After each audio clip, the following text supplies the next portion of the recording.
우리가 믿음의 선한 싸움을 싸우는 신앙 여정에서 하나님을 깊이 경험한 은혜의 장소, 또 은혜의 때가 있다는 것은 너무나 귀한 일입니다.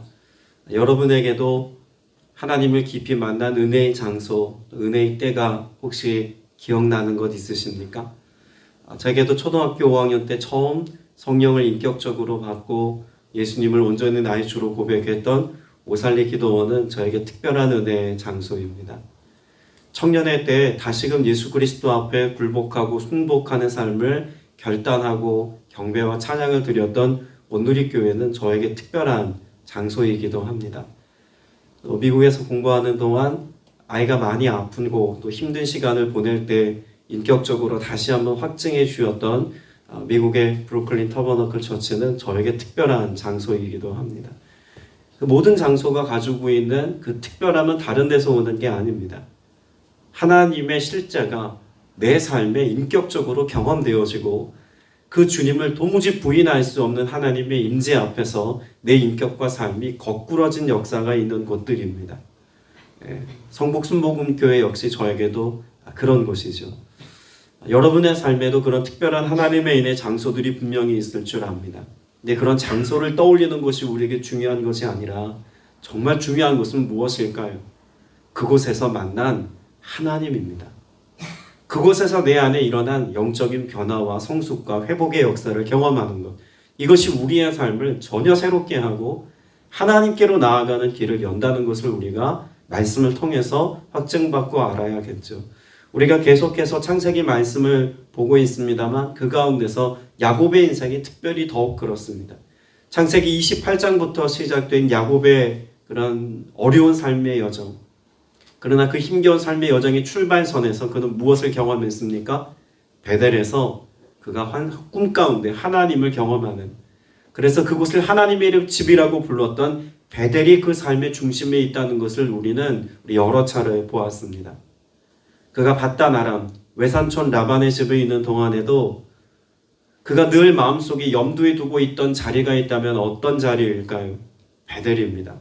자신이 돌베개 삼고 누웠을 때 하나님의 실제를 경험할 수 있었던 그 베델을 그는 늘 마음의 중심에 두고 있었죠. 그러나 하나님을 추억하고 하나님을 기대했다기보다는 언젠간 내가 하나님과 서원했던 바로 그 고향 땅을 내가 돌아가리라라고 하는 인간의 야망이 그 베델을 추억하게 하는 힘이었을 겁니다. 그런데 하나님이 20여 년 만에 야곱의 삶에 나타나 그를 만나주시면서 자신을 뭐라고 소개하십니까? 창세기 31장 말씀에 나는 베델의 하나님이다 라고 말씀합니다.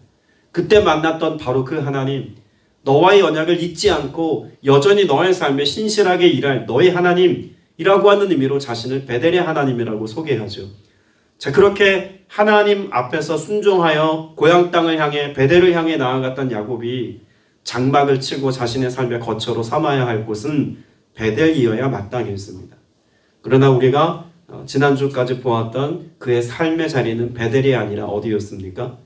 숲곳에 장막을 쳤고 나아가 세겜에 다시 장막을 치고 가나안 땅에 거주하고 있는 야곱의 모습을 보았습니다. 하나님이 부재한 창세기 34장을 보았죠. 하나님이 역사하지 않고 하나님이 침묵하시고 하나님이 내버려 두었던 창세기 34장에서 그의 인생의 결론이 어떻게 끝이 납니까? 34장 30절에 보면 멸망하리라 라고 말합니다. 자기를 향한 자기 선언이 멸망입니다. 소망이 없습니다. 난 죽었습니다.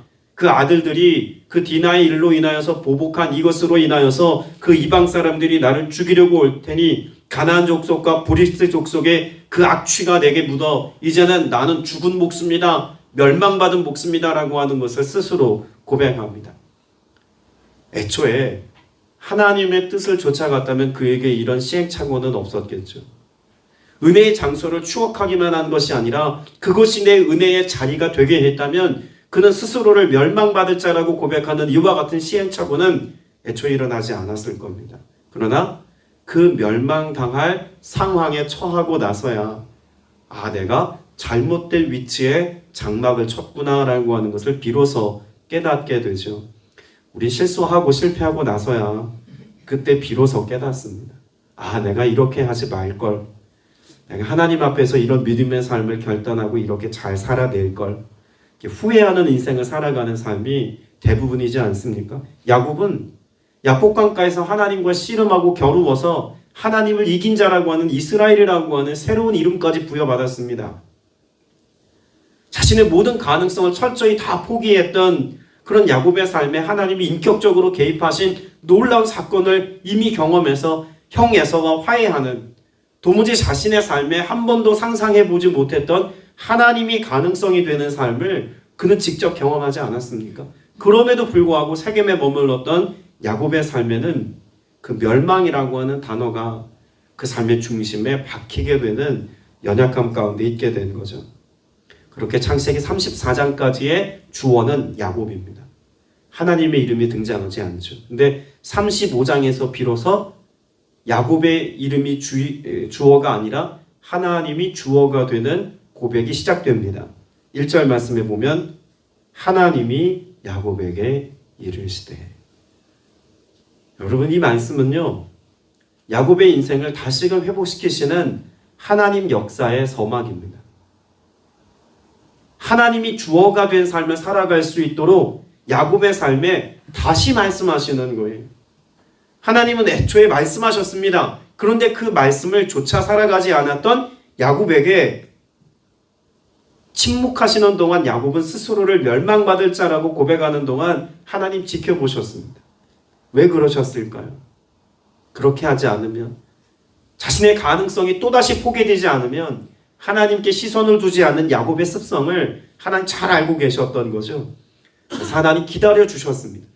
방치하신 게 아니라 기다려 주신 거예요.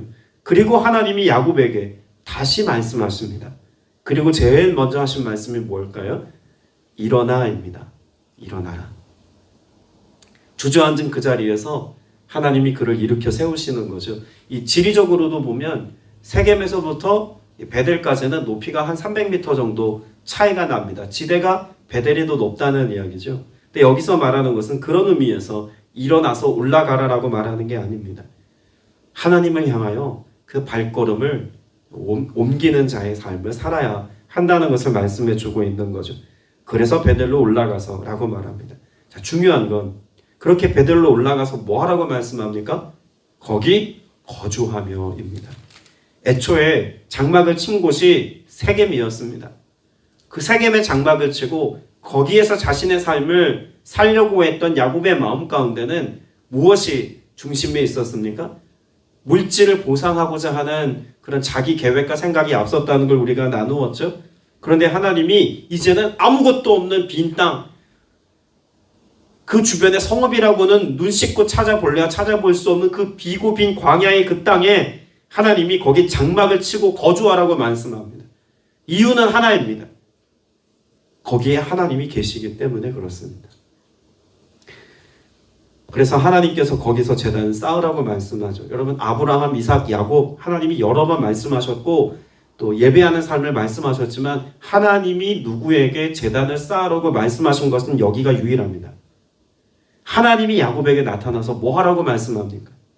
예배를 회복하라는 것입니다. 제단을 쌓고 거기서 예배하는 삶을 살라고 말씀합니다.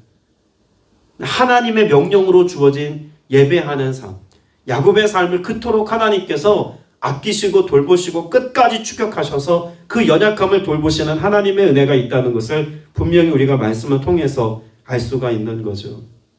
여러분, 이와 같은 하나님의 뜨거운 사랑에 야곱이 반응합니다. 2절의 말씀이 야곱의 반응이죠. 야곱이 이에 자기 집안 사람과 자기와 함께 모든 자에게 이르되 너희 중에 있는 이방 신상들을 버리고. 여러분, 이 말씀은 결국 야곱과 그 가족들의 삶에 뭐가 이미 있었다는 이야기입니까? 이방신을 섬기고 우상을 섬기는 삶의 태도가 문화라는 이름으로 혹은 대안이라는 이름으로 삶에 이미 자리하고 있었다는 거죠. 우리가 어제 시편 말씀을 주일날 나누면서도 우상 숭배의 삶을 선택했던 이스라엘 백성들의 삶에 하나님 이후의 대안을 가지고 살아갔던 모습을 우리가 보지 않았습니까? 야곱의 삶이 그랬습니다. 하나님만이 내 인생의 해답이고 하나님만이 능력이고 하나님이 응답이며 하나님의 은총과 은혜 속에 내가 살겠노라고 하는 입술의 고백을 가지고도 실제 삶의 자리는 세겜에 머물렀던 야곱처럼 우리 인생에 나의 대안을 가지고 살아가는 것은 비단 다윗의 때만 그랬던 것도 아니고 야곱의 모습이기만 하지 않습니다. 인간이라면 늘 이 가능성을 가지고 오늘을 살아간다는 이야기죠. 그렇게 자신의 신상들을 다 버립니다. 그리고 뭐 하라고 또 이야기하냐면 정결하게 하고 너희 의복을 바꿔 입으라 라고 말합니다. 그냥 우상을 내어버리는 것으로 끝나는 게 아니에요. 이제는 정결해져야 합니다. 삶의 방식이 달라져야 한다는 거예요.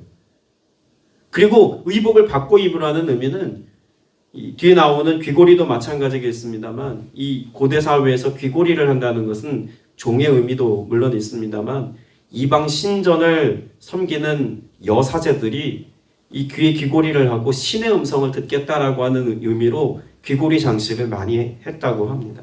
그러니까 이건 역시도 우상 숭배의 한 일종이라고 볼 수 있는 거죠. 의복도 마찬가지입니다.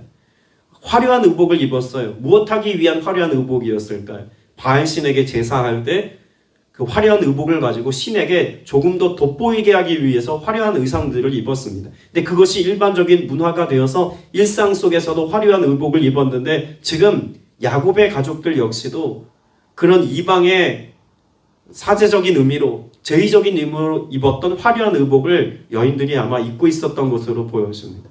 그런 의복, 그런 장신구 안에는 결국 하나님을 경외하고 하나님만을 예배하는 예배자로서의 삶이 이미 상실되어진 모습을 볼 수 있다는 이야기죠. 겉모습만 봐도 안다는 것입니다. 그런데 이 의미가요, 단지 그런 외적인 변화만을 이야기하는 게 아닙니다. 이건 꼭 구원의 역사와 같지 않습니까? 이방의 신상들을 버리고라고 하는 것은 회개의 의미를 갖습니다. 신약 성경의 회개의 의미죠.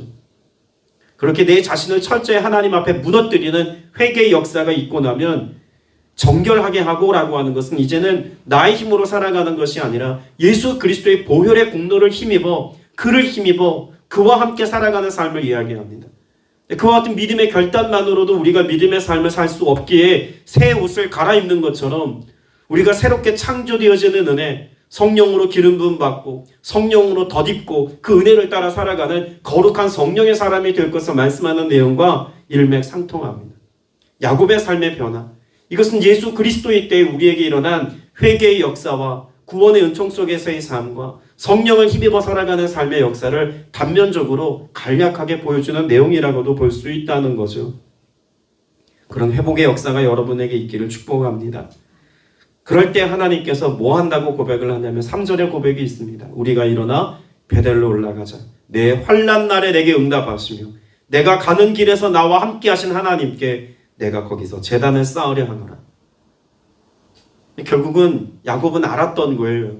환난 날에 나를 도우시는 하나님, 어려움의 때에 내게 응답하시는 하나님을 경험하자면 환경이 바뀌는 게 아니라 단지 세겜에서 베델로 옮겨가는 그 의미의 변화가 필요한 것만이 아니라 뭐가 바뀌어야 한다는 겁니까? 내가 바뀌어야 한다는 것을 야곱은 잘 알고 있었던 거예요. 그래서 신상을 버리고 정결하게 하고 의복을 바꾸어 입는 것부터 출발한 것입니다. 그리고 4절에 보면 그 이방 신상들과 귀에 있는 귀고리들을 야곱에게 내어주고 이걸 뭐 했다고 말합니까? 세겜 근처 상수리 나무 아래에 그것을 묻었습니다. 자, 묻었다는 이야기가 여기 4절에만 나오는 게 아니라 뜬금없이 8절의 내용이 나오죠. 리브가의 유모 드보라가 죽음에 그를 베델 아래에 있는 상수리 나무 밑에 장사하고 그 나무 이름은 알론 바굿이라 불렀더라. 왜 갑자기 이 리브가가 장사된 이야기도 안 나오는데 그의 유모 이야기가 나왔을까요? 여러 가지 많은 해석도 있고 난해한 구절입니다만 가장 일반적으로 이해할 수 있는 해석은 이 리브가의 유모 드보라는요, 리브가가 그러니까 야곱의 어머니죠. 리브가가 야곱을 바단 아람으로 보내고 난 뒤에 야곱을 위해서 보내주었던 과거의 흔적입니다. 그러니까 나이가 많은 야곱을 아마 키웠던 유모였겠죠. 리브가의 유모이자 야곱의 유모입니다. 그런데 지금 이 우상이라고 말할 수 있는 이방의 신상들과 신상을 상수리 나무 아래 묻었다는 것과 또 그 유모, 다시 말해서 리브가의 유모 드보라를 그 상수리 나무 아래 물었다는 것은 큰 의미에서 무엇을 다 청산했다는 겁니까? 과거 청산입니다. 과거의 흔적을 다 지웠다는 거예요. 이제 더 이상 과거의 모든 역사와 흔적들로부터 야곱의 삶을 정의 내릴 것은 남아있지 않았다라고 하는 의미로 보는 것이 가장 합당하다 생각됩니다. 여러분, 이와 같이 신앙의 결단을 가지고 과거와 결별하고 이전의 삶을 완전히 청산한 사람들의 삶에 하나님이 어떻게 일하시는지를 선명하게 보여주는 장면이 5절입니다. 이 역전의 역사입니다. 자, 이 5절 말씀을 보기 전에요, 야곱은 앞에서 창세기 34장 30절에서 자신의 멸망을 선포했습니다. 그 이유가 무엇 때문이었습니까? 이방 사람 가나안 족속과 브리스 족속이 나를 죽이려고 쳐들어올 것에 대한 죽음에 대한 공포와 두려움이었습니다. 두려워하는 건 누구예요? 이방 사람에 대해서 야곱이 두려워합니다. 그런데 5절 말씀에 보면 그들이 떠났으나 하나님이 그 사면 고울들을 크게 두려워하게 하셨으므로 야곱의 아들들을 추격하는 자가 없었더라. 두려움이 어디에서 어디로 옮겨갔습니까? 야곱에게서 이방 사람들에게로 옮겨갔습니다. 역전이 일어난 거죠. 이 역전의 중심에 누가 있습니까? 하나님이 계신 거. 하나님이 크게 두려워하게 하신 거예요. 단지 내 안에 있는 두려움의 문제만 해결하신 것이 아니라 세상이 나를 두려워하게 할 만한 일을 하나님이 내 삶에 행하시더라는 겁니다. 어떻게 이런 역전이 일어났습니까? 앞서서 상수리 나무에 이 모든 것을 묻어버린 겁니다. 여기 묻다라고 하는 히브리어는요, 쓰레기를 버리듯 내어버리다라는 의미입니다. 그러니까 단지 땅에 다 묻고 잊었다라고 하는 의미가 아니라 이걸 해로 여기고, 마치 사도 바울이 이전에 모든 자신의 삶의 모습을 배설물처럼 여기고 그리스도를 얻었다고 고백한 것처럼 오늘 이 야곱 역시도 그렇게 자신의 과거를 청산하고 묻어내는, 쓰레기처럼 내어버리고 오직 하나님께만 시선을 고정하는 믿음의 삶을 회복했다는 겁니다. 그 베델에서 하나님을 만나고 그 지명조차 바꾸어 고백하기 시작하죠. 7절에 엘 베델이라고 그 지명을 부릅니다.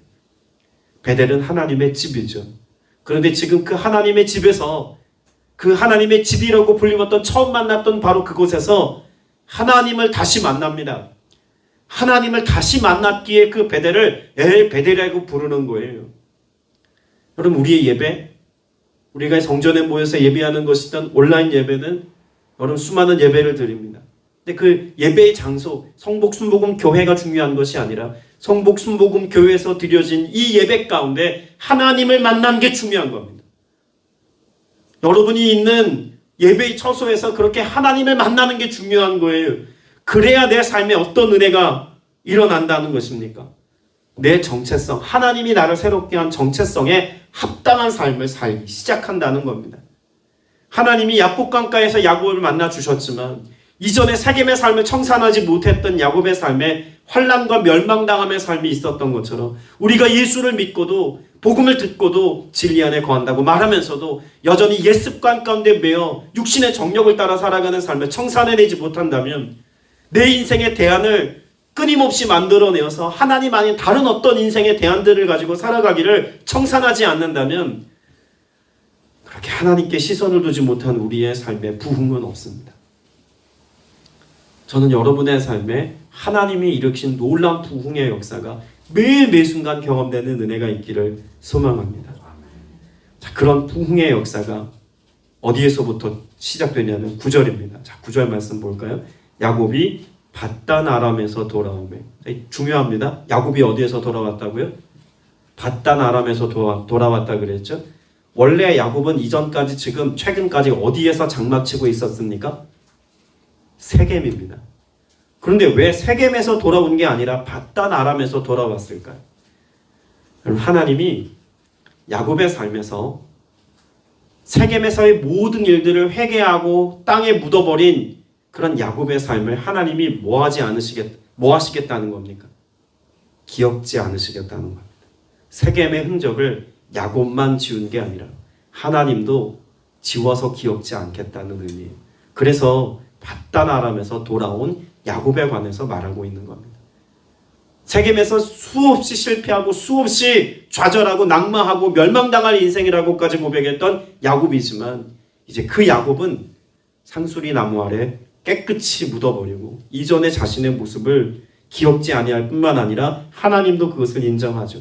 그때 하나님이 다시 야곱에게 나타나사라고 말합니다. 다시 나타나십니다. 여러분, 이 은혜가 우리에게 있어야 합니다. 오늘을 살면서 다시 나타나신 하나님을 경험할 수 있길 축복합니다. 그리고 복을 주시고 말씀하시죠. 이스라엘이 내 이름이 되리라. 여러분, 이미 야곱은 야복강가에서 이스라엘이라는 이름을 받았습니다. 그런데 다시 말씀하십니다. 왜일까요?